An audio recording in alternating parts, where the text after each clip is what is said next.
Il y a des communautés qui ont été anéanties avant nous. Il y en a dont Dieu a renversé les terres. Il a mis le dessus, il a mis la terre à l'envers. Tout le monde connaît ces histoires. L'histoire de Sodome et Gomorrhe. La terre a été renversée complètement.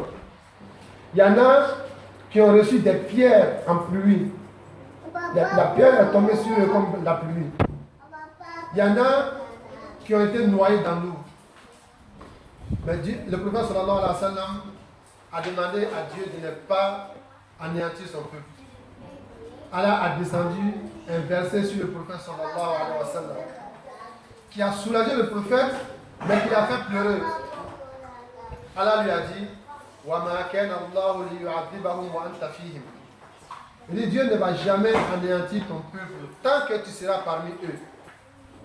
Le prophète a commencé à pleurer. Il dit donc cela veut dire quoi? Le jour où lui n'est pas là, que peut-être Dieu va nous anéantir. Allah a descendu un autre verset. وَمَا كَانَ اللَّهُ مُعَذِّبَهُمْ وَهُمْ يَسْتَغْفِرُونَ. Dieu ne va jamais les anéantir tant qu'il y aura parmi eux des serviteurs qui sont assis en train de demander le pardon de Dieu.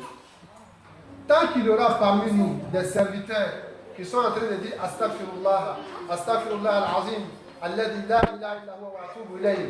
Tant qu'il y aura parmi nous des serviteurs qui seront en train de répéter ces zikrs, il dit Dieu va jamais nous anéantir. Face à Allah subhanahu wa ta'ala, que nous soyons tous parmi ces serviteurs qui invoquent Dieu avec ses invocations. Chers frères, chers sœurs, bientôt, c'est le 20e jour de Ramadan. Faites-moi de bruit, s'il vous plaît. Le prophète sallallahu alayhi wa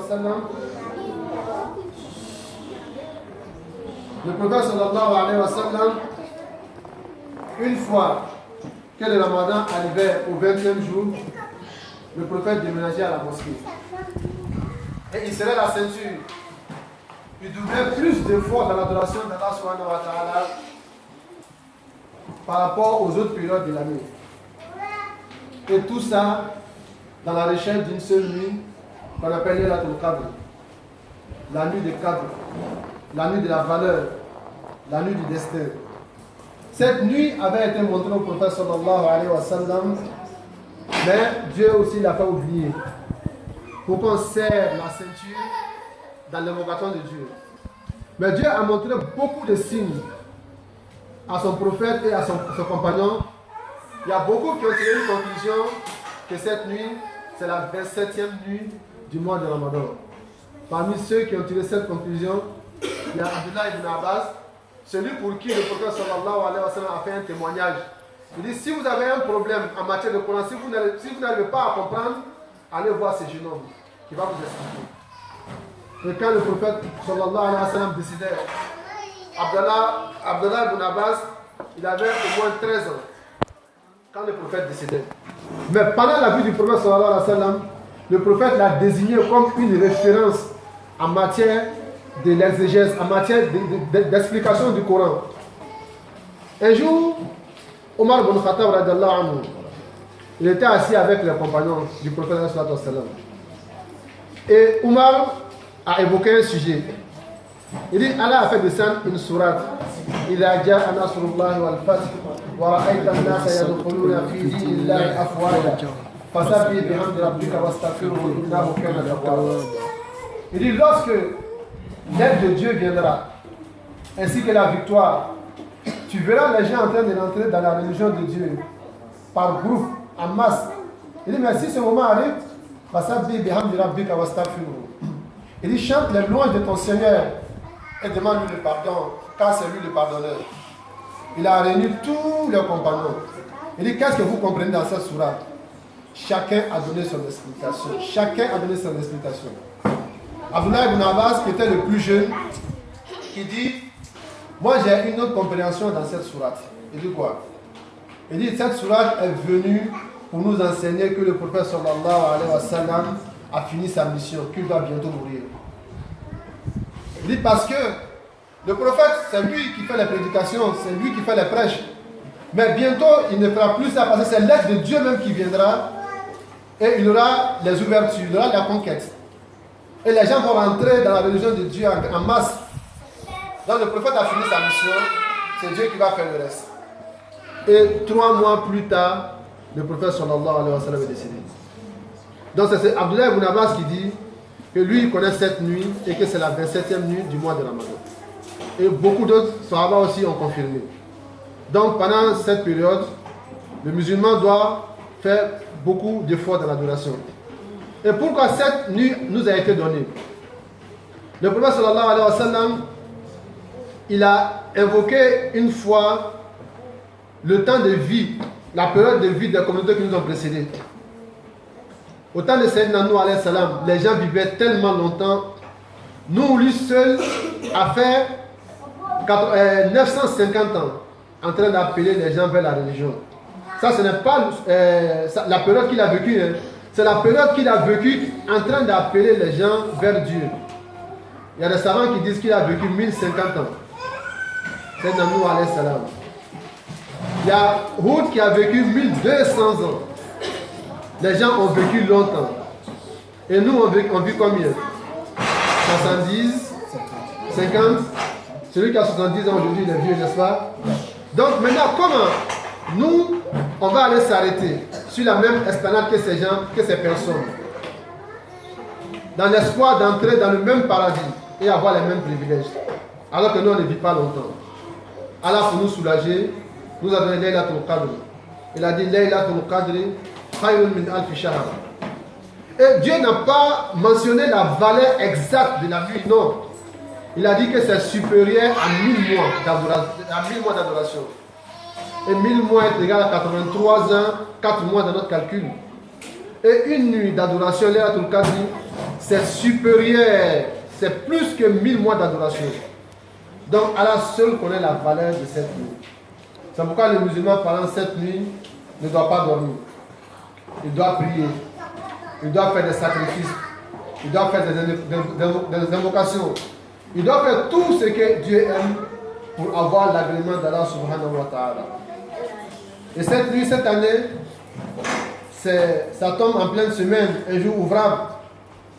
Mais on va célébrer cette nuit dans l'adoration, dans la prière. Chaque musulman qui aime Dieu, qui veut le paradis, doit s'organiser ce jour-là, avoir un congé pour adorer Dieu. Parce que un an de travail, l'argent que tu n'as pas eu, ce n'est pas en travaillant ce jour-là que tu vas avoir. Pendant un an de travail, tu travailles matin, midi et soir, l'argent que tu n'as pas eu, ce n'est pas en travaillant ce jour-là que tu vas avoir cet argent-là. Mais la valeur, les mérites que tu vas rater ce jour-là, pendant 1000 ans, tu ne pourras pas les avoir. Si tu rates les mérites de ce jour, seul, tu vas adorer Dieu pendant 1000 ans, pendant 1000 mois. Tu n'auras pas les mérites que tu aurais si tu avais adoré Allah subhanahu wa ta'ala ce même jour, ce seul jour. Donc c'est un jour où le musulman doit se préparer. Il doit faire beaucoup d'actes de bienfaisance pour se rapprocher d'Allah subhanahu wa ta'ala. Chers frères, chers sœurs, nous sommes des musulmans. Il y a des devoirs qui incombent chaque musulman que le musulman doit connaître. Je voulais aujourd'hui beaucoup parler du Ramadan. Mais le Ramadan il est presque à terme. Alhamdulillah, on fait un petit briefing sur le Ramadan. Mais il y a des devoirs indispensables que chaque musulman doit connaître. Vous voyez, il y a Imam Al-Akhdari qui a fait un petit livre dans lequel il explique les règles fondamentales de l'islam. Dans l'introduction de ce livre, il dit أول ما يجب على المكلف تصحيح إيمانه ثم معرفة ما يصلح به فرض عينه كأحكام الصلاة والصيام والزكاة. Il dit le premier devoir d'un musulman, c'est de corriger sa foi. Parce qu'on fait le Ramadan, on fait le jeûne du Ramadan qu'on a la foi. Une fois qu'on n'a pas la foi, tout ce qu'on fait, ça tombe à l'eau. Parce que Dieu, pour prescrire le Ramadan, il s'est adressé aux musulmans, aux gens qui ont la foi. Il a dit Ya ayyuhal ladhina amanu. Oh, vous qui avez la foi, kutiba alaykum as-siyam kama kutiba ala alladhina min qablikum la'allakum tattaqun. Il n'a pas dit Ya ayyuhan nas. Il n'a pas dit, oh vous les gens. Il dit, oh vous qui avez la foi, vous qui avez cru. Dans cette croyance, le musulman doit la corriger, doit la rectifier pour qu'elle soit exclusivement faite pour Allah subhanahu wa ta'ala. Ensuite, après avoir corrigé sa foi, qu'est-ce qu'il doit faire? Il doit connaître les règles indispensables à la pratique de sa religion. Tout ce qui est indispensable à la pratique de la religion, le musulman doit le connaître. Telles que les règles de la prière, les règles du jeûne que nous faisons, les règles de la zakat, les règles du pèlerinage, les règles d'une vie conjugale, monsieur, madame, monsieur, les règles de l'éducation familiale, les règles même de la vie sociale, comment un musulman doit se comporter avec son voisin, qu'il soit musulman, qu'il ne soit pas musulman. Comment un musulman doit se comporter envers son prochain. Car nous sommes tous des créatures d'Allah subhanahu wa ta'ala. Allah nous a créés, il nous aime tous, pour qu'on vive tous ensemble. Le musulman qui a ton voisin qui n'est pas musulman, tu dois lui faire du bien. Tu ne dois pas aller le tuer ou bien aller l'exploser quelque part parce qu'il n'est pas musulman. Non, ça ce n'est pas un enseignement de l'islam. Aujourd'hui, certaines personnes sont en train de vilipender l'islam. Ils vont faire des attentats partout. Ils font du n'importe quoi au nom de l'islam. Ces actes ne font que vilipender l'islam. L'islam est tout à fait contraire à ces actes de barbarie. Donc les musulmans doivent connaître sa religion. Donc un jour, le prophète sallallahu alayhi wa sallam, il était assis avec ses compagnons. C'est Omar qui nous relate ce hadith. Il dit pendant un jour, lorsque nous étions assis sur le prophète sallallahu alayhi wa sallam en conférence, il dit un homme est venu vers nous. Cet homme était habillé d'un habit d'une blancheur éclatante. Ce monsieur, il avait les cheveux d'une noirceur très foncée. Il dit ce monsieur était méconnu parmi nous. Il n'avait aucune trace d'un voyageur. Jusqu'à ce qu'il s'est assis auprès du prophète sallallahu alayhi wa sallam. Il a mis ses deux genoux contre les siens et il a mis ses deux mains sur ses cuisses. Il a dit, oh prophète, enseigne-moi, dis-moi qu'est-ce que c'est l'islam. Le prophète sallallahu alayhi wa sallam lui dit, l'islam consiste à témoigner qu'il y a des divinités en dehors d'Allah et que Mohammed est son envoyé. Et faire la prière, s'acquitter de la zakat, jeûner le mois du Ramadan et aller en pèlerinage si tu as les moyens. Donc le prophète sallallahu alayhi wa sallam, la première des choses qu'il a citées, c'est la profession de foi. Avoir la foi en Dieu. Dis la ilaha illallah, Muhammad Rasulullah sallallahu alayhi wa sallam.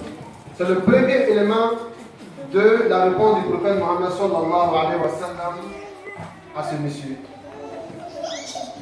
Et cette phrase, c'est la porte, c'est la clé d'entrée en islam. C'est la clé d'entrée en islam. C'est pourquoi le prophète sallallahu alayhi wa sallam, lorsqu'il a envoyé Muaz en mission à Yémen, il a dit à Muaz, tu vas aller vers un peuple, une communauté de gens du livre. Ton premier enseignement à cette communauté doit être la profession de foi. Tu dois leur apprendre, tu dois leur dire qu'ils doivent témoigner qu'il n'y a de divinité en dehors d'Allah et que Mohammed sallallahu alayhi wa sallam est son envoyé. S'ils acceptent cela, alors tu dois leur apprendre la prière. Tu dois leur dire que Allah leur a prescrit 5 prières quotidiennes. S'ils s'exécutent, tu dois leur apprendre que Allah subhanahu wa ta'ala leur a imposé un sacrifice, un aumône qui doit être prélevé de leurs riches et reversé à leurs pauvres. La ilaha illallah, qu'est-ce que ça veut dire? La ilaha illallah veut dire quoi? Il n'y a aucune divinité adorée avec vérité en dehors d'Allah. Il n'y a aucune divinité adorée avec la vérité en dehors d'Allah. Car il y a plusieurs divinités si c'est que les gens adorent. Il y en a qui adorent les bœufs. Il y en a qui adorent les vaches. Il y en a qui adorent les idoles que eux-mêmes ont sculptées. Il y Il y en a qui adorent leurs femmes. Il y en a qui adorent leur mari. Et excusez-moi, il y a des communautés sur terre qui adorent le sexe de la femme. Tout ça, c'est des religions qui existent sur terre. Tout ça, c'est des religions qui existent. Mais quand il y a la ilaha illallah, ça veut dire qu'il n'y a aucune divinité adorée avec la vérité en dehors d'Allah. Et cette association se fait par le cœur. Et ça doit être prononcé par la langue et pratiqué avec les membres. Elle est le point de départ et le point final, dans la vie des musulmans. C'est pourquoi lorsque un enfant est né, on prononce la ilaha illallah dans ses oreilles. Quand on fait Ikama et Adhan dans son oreille, dans Ikama on dit Ashhadu an la ilaha illallah, Ashhadu anna Muhammadan Rasulullah. Donc il est venu au monde, il vient naître avec ces mots-là. Et lorsqu'il doit repartir, il nous est recommandé de chuchoter cette parole auprès de son oreille lorsqu'il est moribond.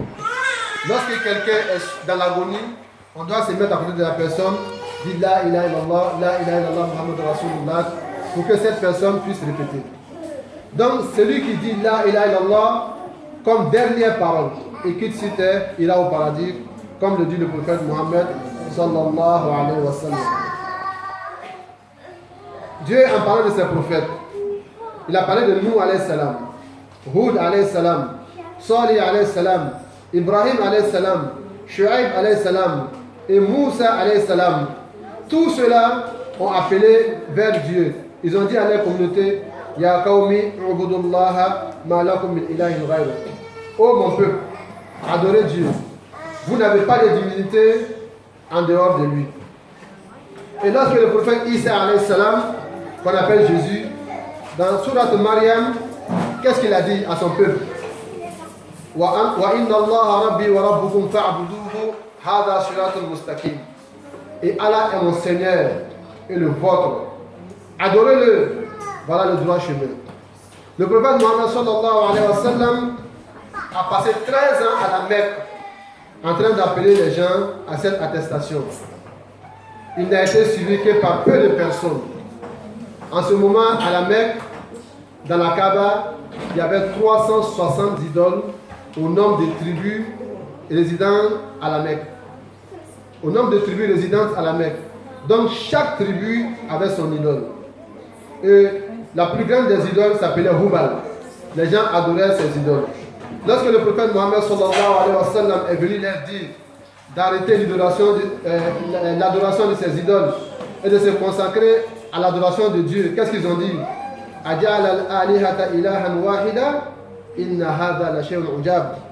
Réduira-t-il les divinités à un seul Dieu? Voilà une chose vraiment étonnante. Donc la ilaha illallah, c'est la clé du paradis.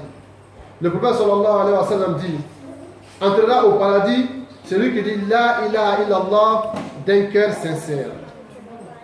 Et il dit dans un autre hadith, Dieu a interdit l'enfer. Dieu a interdit à l'enfer le corps de celui qui dit la ilaha illallah exclusivement pour la cause de Dieu. C'est pourquoi le prophète Moussa alayhi salam, un jour, il a demandé à Dieu de lui donner une invocation spéciale avec laquelle il va invoquer Dieu. Allah lui a dit, Qul la ilaha illallah. Allah a dit à Moussa, dis la ilaha illallah. Moussa était étonné. Moussa a dit, mais Allah, kullu ibadika yaquluna hadha. Il dit, tous tes serviteurs disent la ilaha illallah. Le voleur, il le dit, le menteur, il le dit. Hein, le plus grand truand du monde, l'assassin, le grand criminel. Tout le monde dit la ilaha illallah. Tout le monde le dit. Le chanteur, pour que sa chanson marche, il faut qu'il mette la ilaha illallah dedans. Tu vois, tout le monde le dit. Moussa, Allah a dit à Moussa, il dit, si tu mets les 7 cieux et leur contenu en dehors de moi, dans une partie de la balance, et la terre et son contenu encore sur la même partie, et tu mets la ilaha illallah sur l'autre partie, la ilaha illallah les fera basculer. Pour dire que c'est une parole qui est noble auprès d'Allah subhanahu wa ta'ala. Mais quand on dit la ilaha illallah, c'est une parole qui a des conditions pour que tu aies les mérites. C'est une parole qui a des conditions. Tu ne peux pas dire la ilaha illallah. Et quand tu as un problème, tu vas aller voir un charlatan qui va tracer la terre, qui va te dire, dans ton quartier, il y a une femme claire là-bas, c'est elle qui est contre toi. Tu ne vas pas dire la ilaha illallah, aller voir un devin pour lui dire, ah, moi je dois voyager, hein. Il faut voir si la route est bonne. Il va prendre les colis, il va les jeter. Il dit, bon, tu vois, comment on appelle cette colis qui est là-bas là.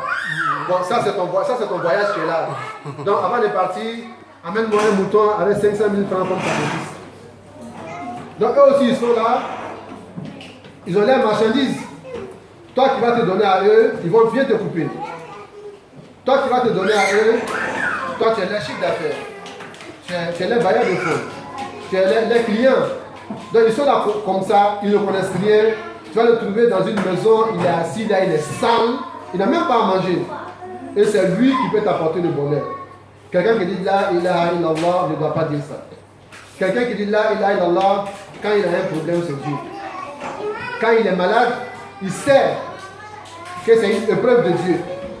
Il ne dit pas que c'est, comment on appelle, une femme claire qui est dans son quartier, ou bien que c'est son voisin, ou bien que c'est sa belle-mère qui l'a rendu malade.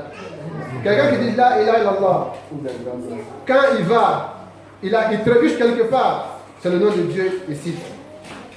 Mais vous voyez, chez nous, il y a un problème aujourd'hui qui est récurrent. Quand on a un problème, on appelle le nom de quelqu'un qu'on a connu comme un saint. Et on laisse Dieu. D'autres, quand ils ont un problème, ils vont aller s'arrêter sur la tombe de Gaussou. Ah, Gaussou, ni quand on dit la mena de Ketan. Si tu me donnes un enfant, je vais te faire ça. Gaussou, il est mort. Gaussou, il a adoré Dieu pendant sa vie. Tout ce que Gaussou demande de toi, c'est que toi, tu fasses des prières pour lui. Et lui, il ne peut rien faire pour toi. C'est Dieu qui a la solution à ton problème. Quand tu as un problème, ce n'est pas la peine d'aller acheter un mouton, d'aller égorger sur la tombe de Koutoubou pour dire que Koutoubou peut te faire quelque chose. Koutoubou a adoré Dieu pendant sa vie. Et il est mort. On prie Allah que Allah lui donne le paradis. Donc lui, ce qu'il a besoin de toi, c'est que toi, tu pries pour lui. Quand tu as un problème, tu ne dois pas invoquer le corps de ton père défunt. Ton père est déjà mort, il n'a plus de pouvoir. Ce qu'il veut de toi est que toi tu pries pour lui. Voilà. Quand tu as un problème, c'est à Dieu il faut montrer. Donc quand tu dis la ilaha illallah, c'est ce que ça veut dire.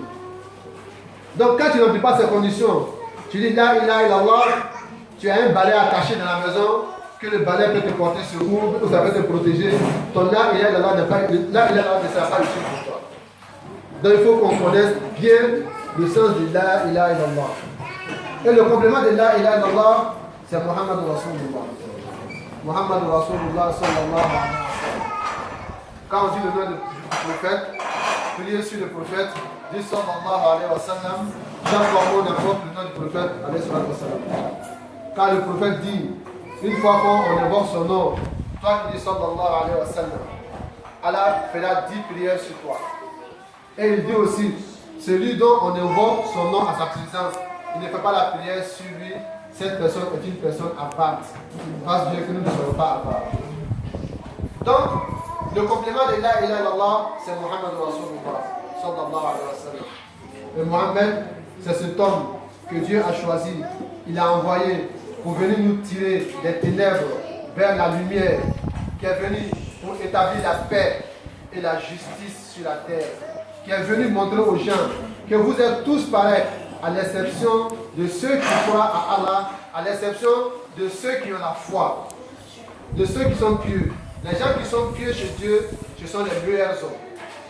Le prophète sallallahu alayhi wa sallam, qui est venu, qui s'est fait beaucoup de soucis pour nous, pour notre guidance. Le prophète sallallahu alayhi wa sallam, pendant son voyage nocturne, il était avec Jibril alayhi salam. Ils sont arrivés quelque part. Jibril est venu avec un plateau. Sur le plateau, il y avait 3 bols. Il y avait 3 bols. Dans un, il y avait de l'eau. Dans le deuxième, il y avait de l'alcool. Dans le troisième, il y avait du lait. Et il a demandé au prophète de faire un choix. Le prophète a pris le lait, il a bu, et il a laissé le fond du lait dans le verre qu'il a déposé. Et Jibril lui a dit, tu as fait le bon choix. Il dit, si tu avais bu l'alcool, il dit, toute ta communauté après toi serait alcoolique. Il dit, si tu avais choisi de l'eau, après toi, c'est l'eau qui allait envahir ta communauté. Ils allaient connaître une déluge après toi.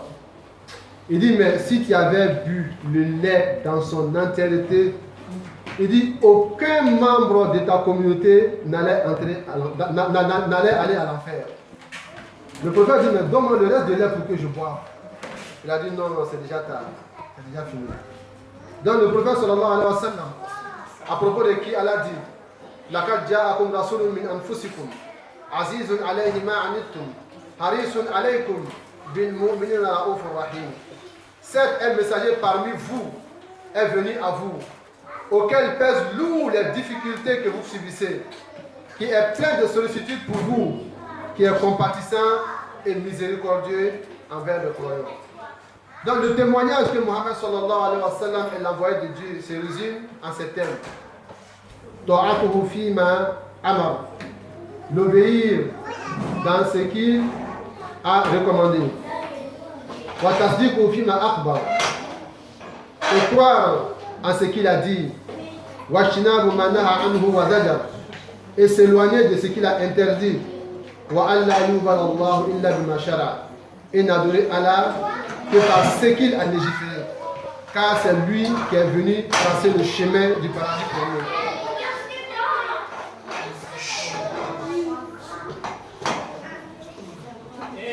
Et Allah dit, Qul in kuntum tuhibbuna Allah fattabi'uni yuhibbukum Allah wa yaghfir lakum dhunubakum. Allah a dit au prophète, oh, dis à ta communauté, si vous aimez Allah, fattabi'uni, suivez-moi, yuhibbukum Allah wa yaghfir lakum dhunubakum. Dieu vous aimera et pardonnera vos péchés. Ça c'est le premier pilier de l'islam. La ilaha illallah, Muhammad Rasulullah sallallahu alayhi wa sallam. Face à Allah, que nous appliquons tous ce pilier comme il se doit. Amen. Et le deuxième pilier de l'islam, c'est la prière. As-salat, la prière, c'est le pilier le plus important après les deux shahadat, après la profession de foi. C'est le premier acte qui sera contrôlé le jour de la rétribution. Si elle est bien faite, on passe au contrôle des autres actes. Si la prière est mal faite, donc déjà l'être humain est dans la perdition. Qu'Allah nous en épargne. Donc c'est la prière qui sert à distinguer entre un musulman et un non-musulman. Le prophète l'a dit clairement dans plusieurs hadiths. Al-ahadu alladhi baynana wa baynahum as-salat faman tarakaha faqad kafar. La distinction entre nous et eux, c'est la prière. Celui qui laisse la prière a mécru. Et il dit dans un hadith, bayna ar-rajul wal kufr tarku as-salat. Entre l'homme et la mécréance, c'est l'abandon de la prière. Aujourd'hui, vous avez des musulmans qui se disent des musulmans non pratiquants. C'est-à-dire, les musulmans, oui, il se dit qu'il est musulman, mais il est non pratiquant. Le musulman non pratiquant, il n'existe pas. Soit on l'est, soit on ne l'est pas. C'est la pratique qui fait de l'homme un musulman. C'est la pratique qui fait de l'homme un musulman. Donc, quelqu'un qui ne fait pas la pratique, même si ton père est le plus grand imam du monde, tu n'es pas musulman. Je vous donne des exemples concrets. On ne peut pas être aimé par Dieu que les prophètes de Dieu, n'est-ce pas? Oui. Sayyidina Nuh alayhi salam, il a tout fait pour que son fils vienne rentrer dans l'arche avec lui. Son fils a refusé. Son propre fils de sang, lui qui est prophète de Dieu. Mais son fils, quelle était la suite? Il est resté dans la noyade, n'est-ce pas? Et après la noyade, qu'est-ce que Nuh a dit? Nuh a prié Dieu de ressusciter son fils. Allah a dit à nous, il n'est pas de toi, car l'acte qu'il a posé n'est pas un bon acte. Donc ça c'est le fils d'un prophète qui va à l'enfer. Ça c'est un. Le prophète Lut alayhi salam, sa femme a refusé de le suivre.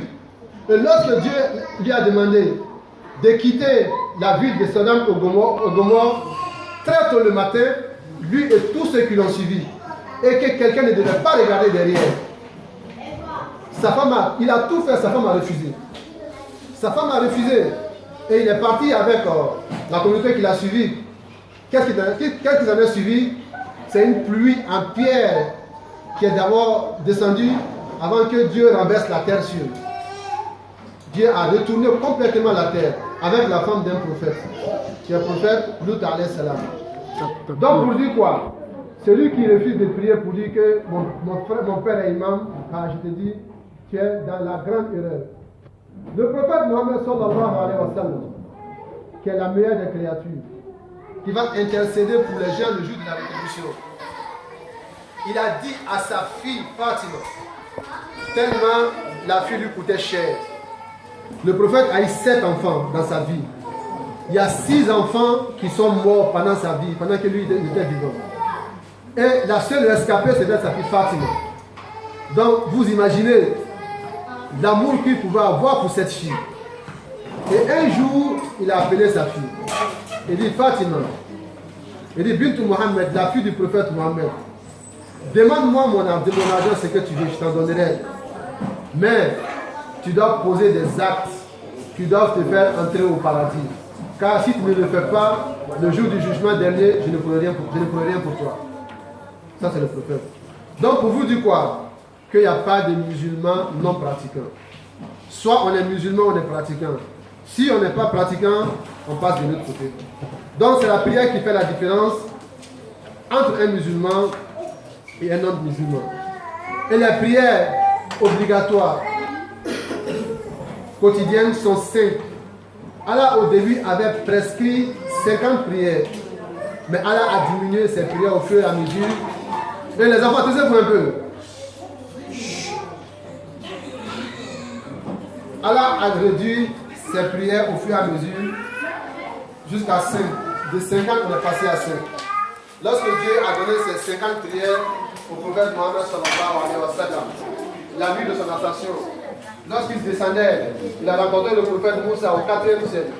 Moussa lui a dit, qu'est-ce que ton Seigneur t'a donné? Il a dit, mon Seigneur m'a honoré avec 50 prières. Moussa a dit, 50 prières, c'est trop d'heures. Va demander à Dieu de réduire. Tu ne pourras pas supporter toi et puis ta communauté. Il est reparti. Allah a enlevé 5. Il est descendu. Il a enlevé combien? Il a enlevé 5, ça reste 45. Et j'ai dit, il faut retourner. Va demander encore une réduction. Donc il a fait le va-et-vient entre Allah et Moussa. Chaque fois, Moussa le renvoyait vers Dieu, Dieu en enlevait 5. Et chaque fois qu'il partait, Dieu en enlevait 5, 5, 5. Jusqu'à ce que c'est resté 5. Et après que Dieu a enlevé 45, il a retourné encore. Moussa lui a dit, mais il te reste combien maintenant? Il a dit à Moussa, il me reste 5. Moussa a dit, va demander à Dieu de réduire les 5. Il a dit à Moussa, ah vraiment je monte. Il m'a arrêté devant mon Seigneur. J'ai demandé une réduction de ces 5. Moi et ma communauté, on va faire un effort pour sacrifier ces 5 prières. Mais Allah a dit, si je ne change pas ma parole, je vous ai donné 50 prières. J'ai réduit 45, il reste 5.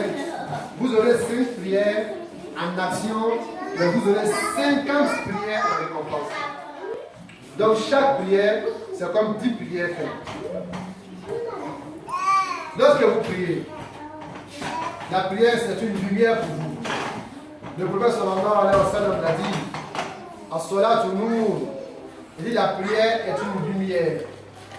Et remarquez, je suis sûr que beaucoup d'entre vous, vous l'avez remarqué. Quelqu'un qui est assidu à la prière, qui prie beaucoup, quand vous voyez cette personne, vous voyez une certaine lumière divine sur son visage. Beaucoup d'entre vous ont fait ces remarques. Et le jour du jugement dernier, ceux qui accomplissent la prière seront distingués des autres par les organes d'ablution. Ces organes seront lumineux, ces organes seront blanches et les gens vont les reconnaître par ces organes. Sayyidina Ibrahim alayhi salam, il a demandé à Dieu, il dit Rabbi, ij'alni muqima as-salati wa min dhurriyyati. Il dit Allah, fasse que je sois assidu à la prière. Il dit moi et ma descendance. Donc Ibrahim a fait cette prière pas pour lui seul, hein. Il a fait pour lui et sa descendance.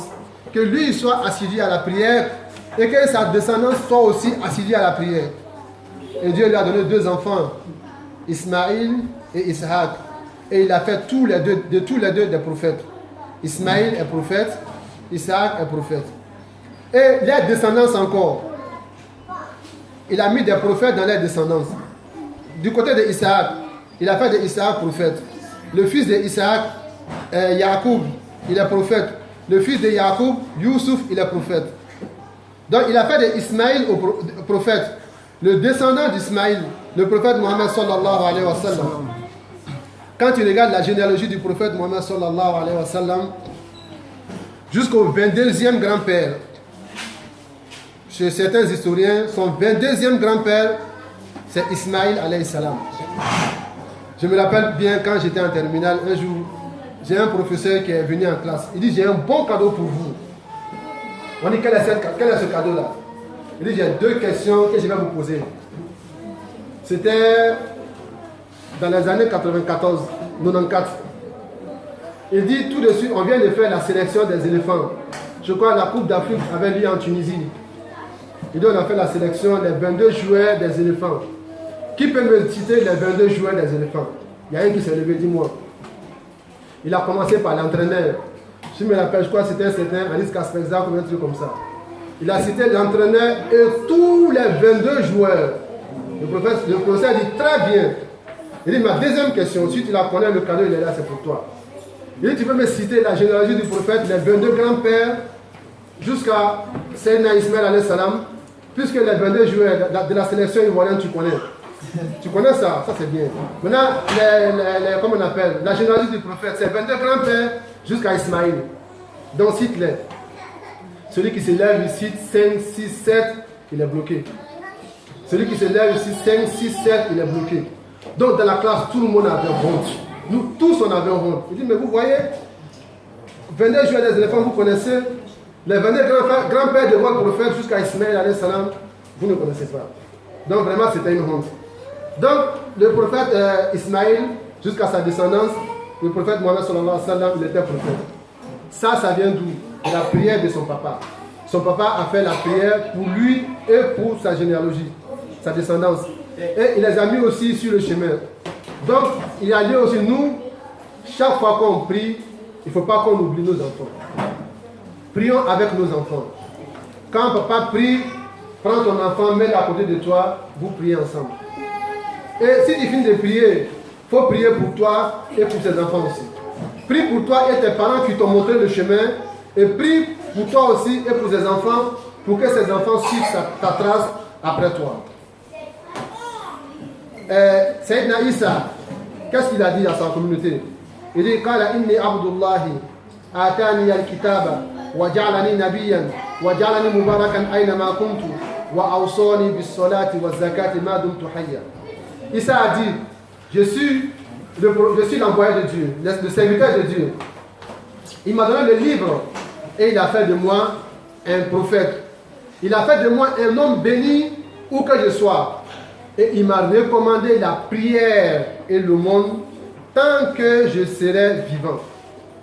Et la prière aussi apporte la tranquillité. Un musulman, quand tu es angoissé, tu as des soucis, lève-toi la nuit pendant que les gens dorment, fais tes ablutions, prie 2 rakats et lève tes 2 mains vers le ciel, demande à Allah, fais tes doléances à Allah et tu dors. Tu auras la paix, tu auras la tranquillité. Inch'Allah. Un bon musulman, s'il est l'heure de prier, tant que tu n'as pas prié, tu n'es pas tranquille. Tu es toujours gêné. C'est pourquoi le prophète disait à Bilal, Ya Bilal, aqimus salata wa arihna biha. Oh Bilal, fais l'appel à la prière et tranquillise-nous avec. Et la prière, une fois qu'elle est bien faite, elle nous enseigne la bonne moralité et réprime la promiscuité. Allah nous dit, Inna salata tanha anil fahsha'i wal munkar. En vérité, la prière préserve de la turpitude et du blâmable. Donc, pour que la prière soit profitable à quelqu'un, il faut qu'elle soit faite en bonne et uniforme. Et que toutes ces règles et ces conditions soient réunies. Donc, c'est pourquoi le musulman, avant de célébrer la prière, doit s'assurer qu'il est en état de faire la prière, qu'il est en état de pureté. Le musulman doit être en état de pureté. Car une prière qui n'est pas faite en état de pureté, elle n'est pas exaucée. Donc il y a lieu de souligner qu'il y a deux états d'impureté. Il y a l'impureté majeure et il y a l'impureté mineure. L'impureté majeure, pour que ça parte, pour être pur, il faut faire la grande ablution. Maintenant, pour l'impureté mineure, il vous suffit de faire la petite ablution. Et cette grande ablution que l'on fait, cette grande ablution, elle a des causes. Elle a des causes. Donc elle est provoquée par l'une des choses suivantes. Et une fois que tu as une de ces choses-là, tu es obligé de faire la grande ablution avant d'aller prier. D'abord, après une éjaculation, que ce soit en sommeil ou en veille, c'est égal pour l'homme et la femme. Quand un homme éjacule, ou bien une femme éjacule, qu'ils soient en train de dormir ou pas en train de dormir, cette personne doit faire la grande ablution pour être en état de pureté. Ça c'est un. 2. Après un rapport sexuel entre l'homme et la femme, les deux doivent faire la grande ablution. Même si ce rapport sexuel n'est pas sanctionné par une éjaculation. Quand le prophète sallallahu alayhi wa sallam dit il dit le lavage, la grande ablution devient obligatoire une fois qu'il y a un affrontement entre les deux sexes. Donc c'est des choses que le musulman doit apprendre, car il n'y a pas de honte en matière de la religion. Les gens ont honte d'apprendre leur religion. Le prophète sallallahu alayhi wa sallam, en son temps, il a qualifié les femmes des Ansar de braves femmes. Il dit leur pudeur ne les a pas empêchées d'apprendre leur religion. Donc, ça c'est deux cas. Troisièmement, après une période de menstruation ou de louchis chez la femme doit faire la grande ablution. Ou lorsque quelqu'un se convertit en islam, la personne doit faire la grande ablution. Voici les 4 cas qui obligent la grande ablution. Une éjaculation, un rapport sexuel, un cas après un accouchement, ou bien une menstruation, ou une conversion en islam. Comment le musulman doit faire la grande ablution? Ce sont des petites pratiques qu'on néglige et qu'on ne connaît pas. Comment le musulman doit faire la grande ablution? Donc vous allez entendre beaucoup d'explications en matière de grande ablution. Il y a beaucoup de manières de faire. Mais toutes ces manières sont de bonnes manières. Je vais vous expliquer 2 manières très simples. Et toutes ces manières sont bonnes. D'abord, pour faire la grande ablution, il faut s'assurer qu'on a de l'eau qui est en état de pureté. Une eau dont la couleur, ni l'odeur, ni le goût n'a pas changé. Il y en a qui peuvent se dire, bon, en Europe, on n'a pas besoin d'apprendre ça parce qu'il faut ouvrir le robinet pour que l'eau sorte. Oui, tu peux voyager, tu peux aller quelque part où tu n'as pas de robinet et que tu te vois dans l'obligation de faire la grande ablution. Si tu ne connais pas ces règles-là, comment tu dois faire? Donc je vous dis, l'eau ne doit pas avoir une couleur surnaturelle. L'eau doit être à sa couleur normale, sa couleur naturelle. L'eau ne doit pas changer d'odeur. Une fois que l'eau change d'odeur, ce n'est plus valable. L'eau ne doit pas changer de goût. Une fois que l'eau change de goût, ce n'est plus valable pour la grande ablution. Maintenant, en ça, fait exception quelques eaux, telles que les eaux de mer. L'eau de mer, c'est salé. Et cette eau salée, c'est naturel, c'est son goût naturel. Ce n'est pas quelque chose qui s'est ajouté pour changer l'odeur. Donc le prophète sallallahu alayhi wa sallam, on lui a posé la question à propos de l'eau de mer. Il a dit qu'on peut faire l'ablution avec, on peut faire la grande ablution avec, car c'est une eau qui est pure. Ça c'est un. De 2, une eau dont la situation géographique a changé la couleur. Par exemple, vous arrivez à un endroit où vous voyez une rivière. La terre là-bas est rouge ou bien jaune. Donc la couleur de la terre a changé la couleur de l'eau. Cette eau, on peut faire l'ablution avec.